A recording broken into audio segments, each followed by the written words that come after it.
나사렛이라고 하는 동네에 오셨습니다. 그리고 안식일을 맞아 회당에 들어가셔서 하나님의 말씀, 그 중에서도 이사야의 말씀을 펴서 읽기 시작하셨죠. 지난주 본문 중에 있었던 누가복음 4장 18절 이하의 말씀입니다. 주의 성령이 내게 임하였으니 가난한 자들에게 복음을 전하게 하시려 내게 기름을 부으시고 나를 보내사 포로된 자들에게 자유를, 눈먼 자들에게 다시 보게 함을 전파하며 눌린 자를 자유롭게 하고 주의 은혜의 해를 전파하게 하려 하심이라. 이사야서의 말씀을 인용하여 들려주신 이 말씀은 이제 성령의 능력을 입은 예수님께서 이 땅에서 이루어 가시게 될 사역의 출발점이자 목표가 되는 그런 말씀이었습니다. 이 말씀을 마치신 예수님은 자리에 앉으시며 이렇게 선포하셨죠. 이 성경 말씀이 너희가 듣는 가운데 오늘 이루어졌도다. 나사렛 회당에 앉아 있었던 사람들은 너나 할 것 없이 예수님의 이 말씀을 듣고 감탄했고 예수님의 입에서 나오는 그 은혜로운 말씀에 놀랄 수밖에 없었습니다. 예수님은 그저 이사야서에 적혀져 있는 말씀을 읽었을 뿐이지만 그들은 예수님에게서 느껴지는 권세와 권위에 놀랄 수밖에 없었던 것이죠. 그러나 어찌된 영문인지 얼마 지나지 않아 그들은 예수님에게 화를 내기 시작합니다. 그리고 그분을 거부하기 시작합니다. 심지어 자신들의 내면에서 올라오는 그 분노를 주체하지 못하여 예수님을 회당에서 그리고 자신들의 동네에서 쫓아냈을 뿐만이 아니라 절벽 밑으로 이끌어가 예수님을 그곳에서 떨어뜨리려고까지 하고 말지요. 그러나 예수님은 분노와 적개심으로 가득 찬 그들 한가운데를 지나 갈릴리 가버나움으로 유유히 옮겨가게 되셨습니다. 자, 여기까지가 오늘 본문의 내용입니다. 예수님은 고향 회당에서 말씀을 전하셨고 사람들은 그러한 예수님을 거부했다는 내용이지요. 그러나 좀 전에 보셨듯이 이 사람들이 처음부터 예수님을 거부했던 것은 아닙니다. 오히려 처음에는 예수님의 말씀에 감탄하고 기대에 찬 모습으로 예수님을 바라보았습니다.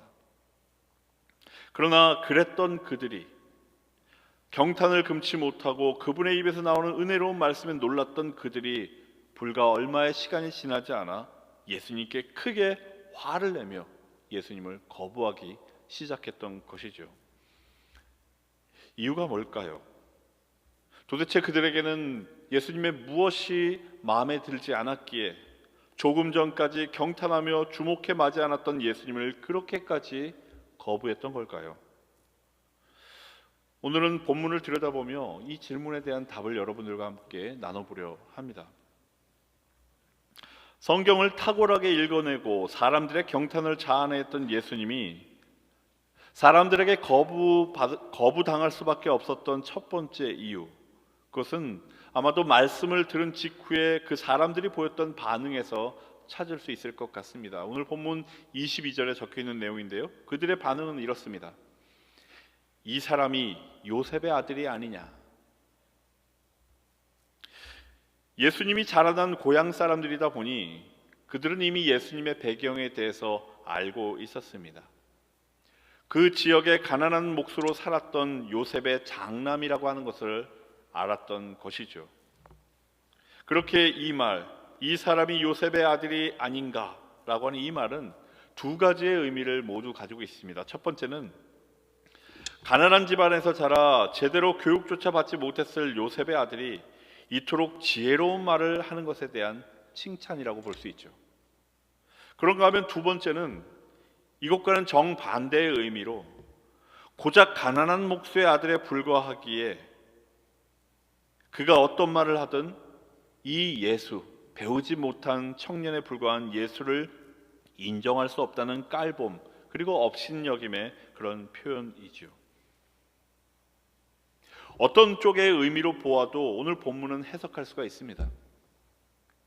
칭찬의 말로 보든 깔봄의 말로 보든 이 사람이 요셉의 아들이 아니냐라고 하는 그 말을 우리는 해석할 수 있지만 정작 중요한 것은 지금 그들이 어떤 태도를 가지고 있던 지금 가지고 그 말을 했든 간에 지금 그들은 예수에 대해서 누구보다 우리가 잘 알고 있다라고 생각하는 것이죠. 예수에 대해서 내가 잘 알고 있다라고 생각하고 있었다는 것입니다. 칭찬이든 무시와 깔봄이든 간에 그들은 예수에 대해서 잘 안다고 생각하고 있었습니다. 그래서 그들은 예수의 말씀에는 경탄을 하였음에도 불구하고 자신들이 이미 안다고 여기는 그 예수는 받아들일 수가 없었던 것입니다. 이미 다 안다고 생각을 하니 말씀이 아닌 사람만 보이기 시작했고 예언이 아닌 예언자만 보이기 시작했던 것입니다. 어떠한 예언자도 자기 고향에서는 환영받지 못한다라고 하셨던 예수님의 말씀, 그 말씀은 바로 이와 같은 상황에 대한 탄식의 말씀이었던 것입니다. 그러나 예수님께서 사람들에게 거부당했을 뿐만이 아니라 심한 배척을 당하셔야만 했던 진짜 이유는 그 뒤에 이어지고 있는 예수님의 말씀 때문이었습니다. 예수님은 문득 엘리야와 엘리사의 이야기를 꺼냅니다. 열왕기상 17장에서 엘리야는 시돈 지역의 사렙다 마을에 살았던 한 과부를 만나게 되죠.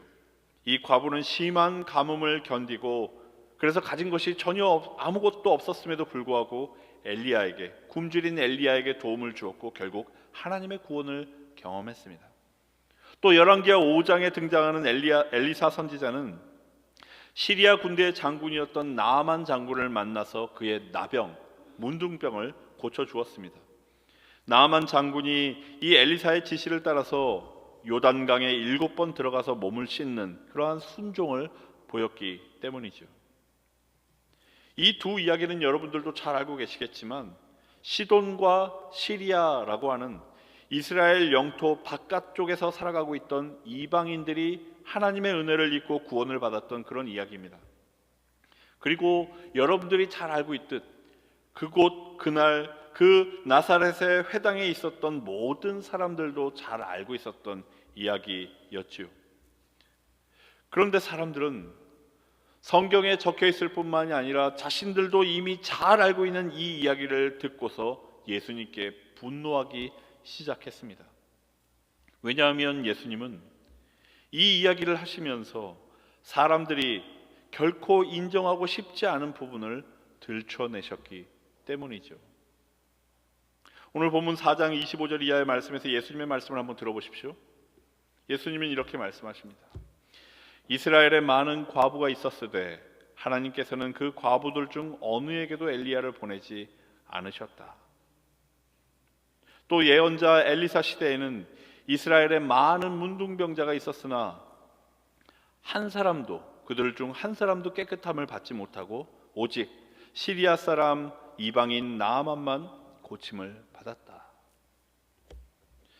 이스라엘에도 많은 과부가 있었고 이스라엘에도 수많은 나병 걸린 환자들이 있었지만 예수님은 그 이스라엘 사람 중 어느 누구도 엘리야와 엘리사의 도움을 받지 못했다고 하는 것을 말씀해 주신 것입니다.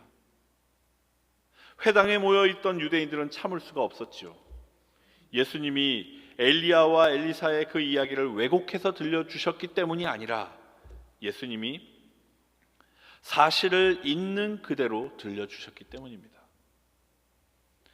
하나님의 선택받은 백성이라고 하는 특권의식을 가지고 있었던 유대인들에게 있어서 이 이야기들은 굳이 들춰내고 싶지 않았던 그런 이야기였습니다. 왜냐하면 이스라엘 사람 중 어느 누구도 받지 못했던 구원과 치유를 이방인에 불과한 사렙다 과부와 시리아 군대 장관인 나아만이 받았다고 하는 것, 그것은 선민과 하나님의 특별한 은혜를 입었다고 생각하는 선민과 그 은혜에서 벗어났다고 생각되어졌던 그 이방인에 대한 자신들의 믿음을 위협하는 그런 이야기였기 때문입니다. 아니, 오히려 이 이야기에 따르면 하나님의 은혜를 받지 못한 그 이스라엘 사람들이 오히려 더 이방인 같아 보이기 때문이죠. 결국 그들이 분노한 이유, 예수님의 말씀에 화를 주체할 수 없었던 그 이유, 그것은 예수님께서 그들이 믿고 있던 하나님보다 더 큰 하나님에 대해서 말씀하셨기 때문입니다. 자신들이 이제껏 받아왔던 교육과 자신들이 이제껏 해왔던 그 경험들을 통해서 이미 자신들에게 익숙한 하나님, 이미 자신들이 알고 있다고 생각했던 그 하나님이 아닌 그들이 아직 알지 못했던 하나님에 대해서 예수님이 말씀하셨기 때문이죠. 자신들에게 익숙한 것, 본인들이 믿고 싶은 것, 본인들이 옳다고 여기는 것을 침범하시는 예수님을 그들은 도무지 참을 수가 없었던 것입니다. 그리고 그 결과 하나님의 말씀이 들려지고 그 말씀을 통해 은혜를 경험하고 감사를 고백해야 할 그 구별된 장소인 회당, 그 회당이라고 하는 장소는 사람들이 감탄하며 말씀을 들었음에도 불구하고 결국 증오와 분노와 미움과 다툼이 가득한 그런 곳으로 변질되고 말았죠. 여러분, 오늘 우리가 읽게 되는 이 본문의 말씀은 오늘날의 많은 교회, 그 중에서도 우리 한국 교회의 한인 교회들의 현실을 돌아보게 하는 것 같습니다.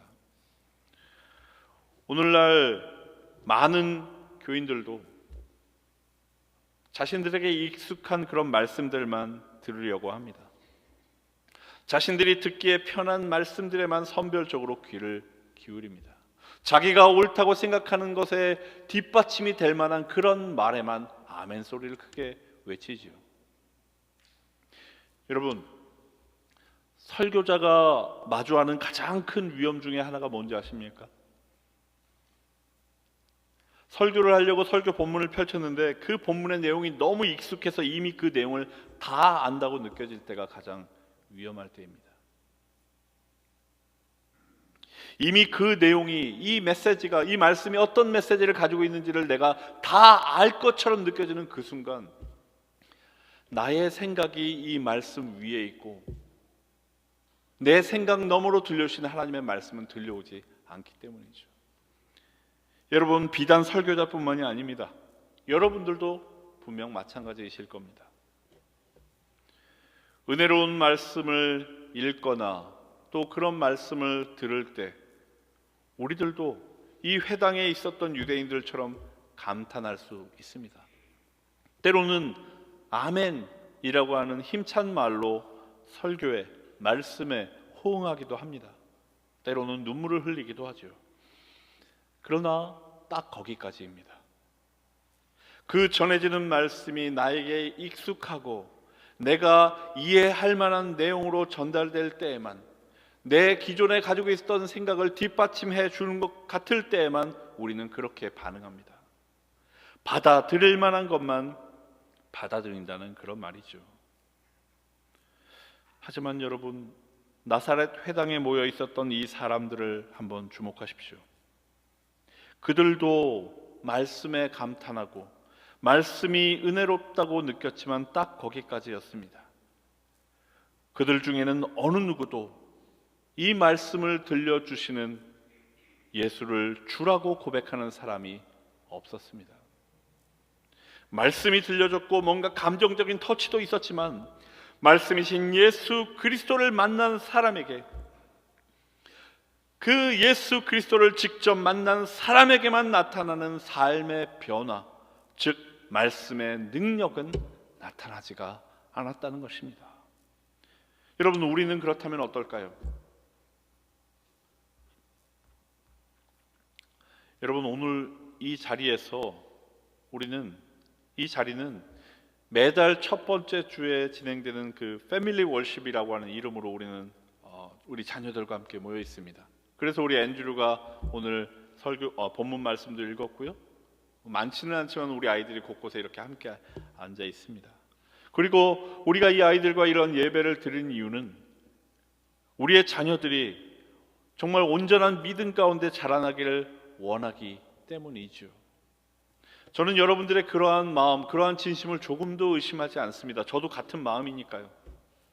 우리는 각각 부모로서 조부모로서, 교회 공동체의 어른으로서 다음 세대와 우리의 자녀들, 우리의 후손들이 우리보다도 더 큰 믿음의 사람으로 자라나기를 같은 마음으로 진실되게 바라고 있습니다.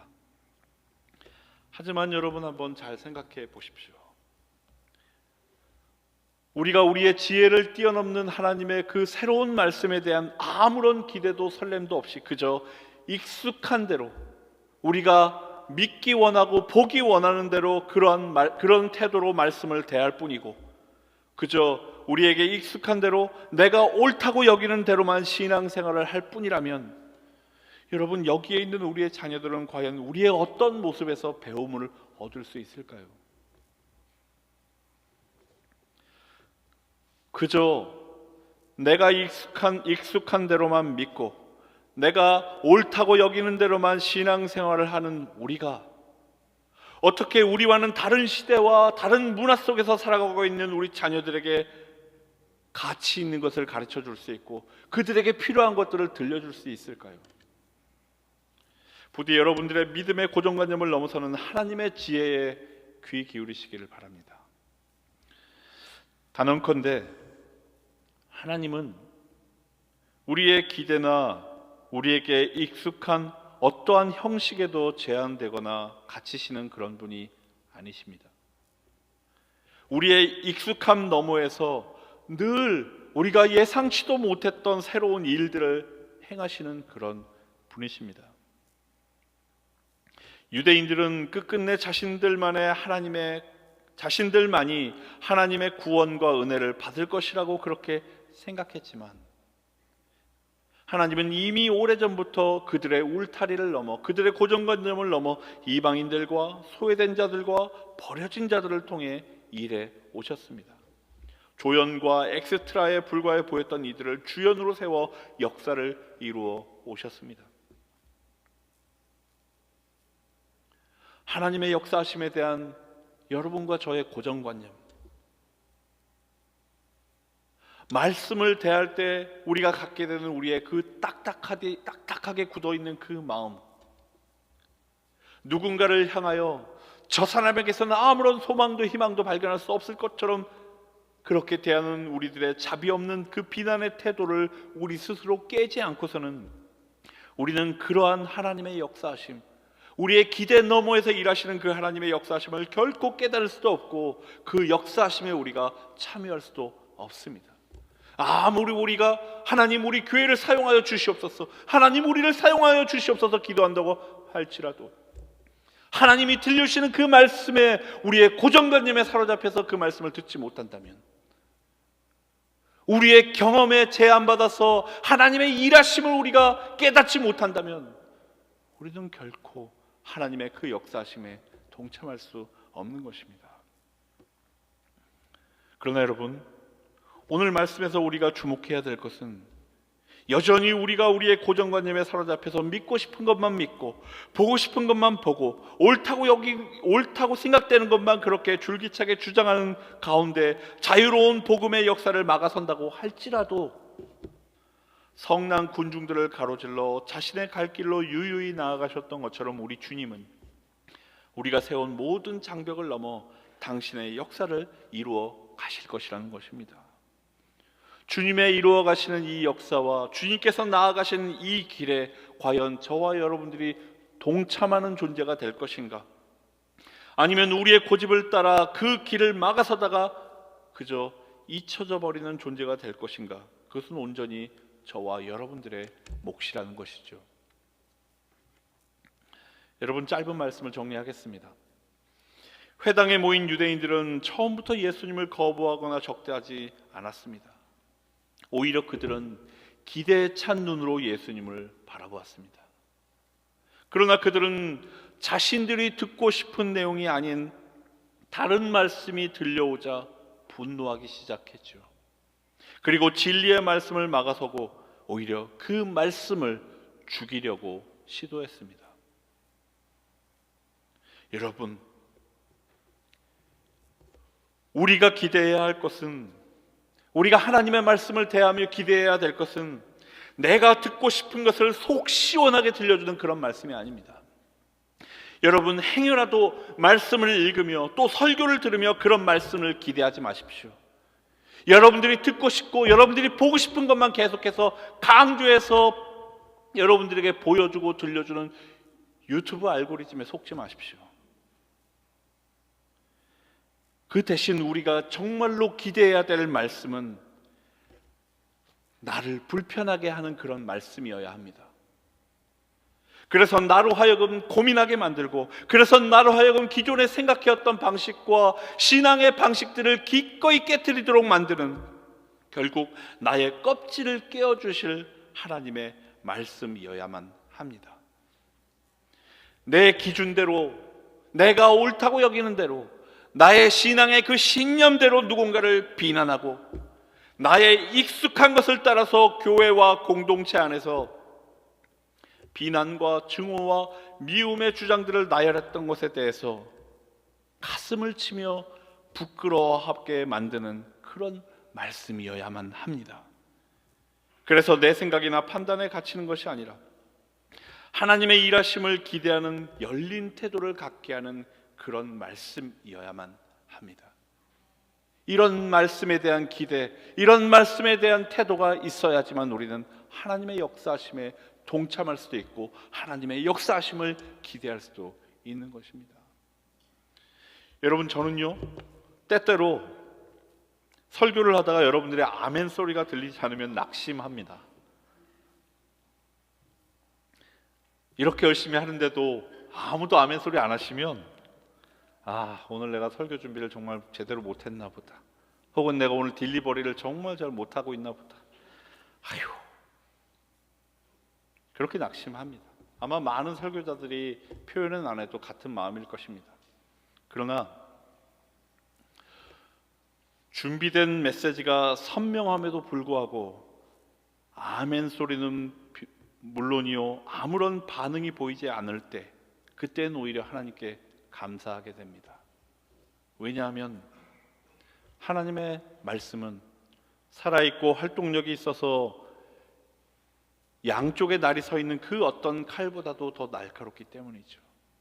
그래서 혼과 영과 관절과 골수를 쪼개고 그 말씀을 듣는 사람의 마음속에 숨어있는 생각과 뜻을 분별하고 찔러 쪼개기 때문입니다.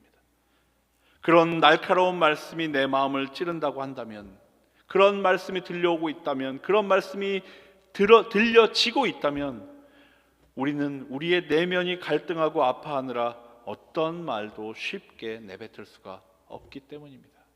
그래서 저는 오히려 그런 때 하나님께 감사하게 됩니다. 사랑하는 우리 한마음교회 성도 여러분, 과연 여러분들은 하나님의 말씀 앞에 어떤 태도로 서 계십니까? 성경을 읽고 또 설교를 들을 때 여러분들은 과연 무엇에 집중하고 계십니까? 눈에 보이는 것, 내게 익숙한 것이 아니라 하나님께서 들려주시는 그 생소한 것들에 귀를 기울이시기 바랍니다. 내가 원하는 것, 내가 옳다고 여기는 것이 아니라 하나님이 원하시는 것, 하나님이 옳다고 말씀하시는 그것들에 여러분들의 마음을 고정하시기를 바랍니다. 그래서 가난한 자들에게 기쁜 소식을 전하시고 묶인 자들에게는 자유를, 보지 못하는 자들에게는 다시 보게 함을, 억압받는 자에게는 자유를 주시며 주님의 은혜의 해를 전파하신다던 그 예수님의 말씀이 오늘 이 하나님의 말씀을 듣고 있는 우리들의, 저와 여러분들의 삶을 통해서 이루어지고 실현되는 놀라운 역사가 일어나기를 우리 주님의 이름으로 축원드립니다. 함께 기도하시겠습니다.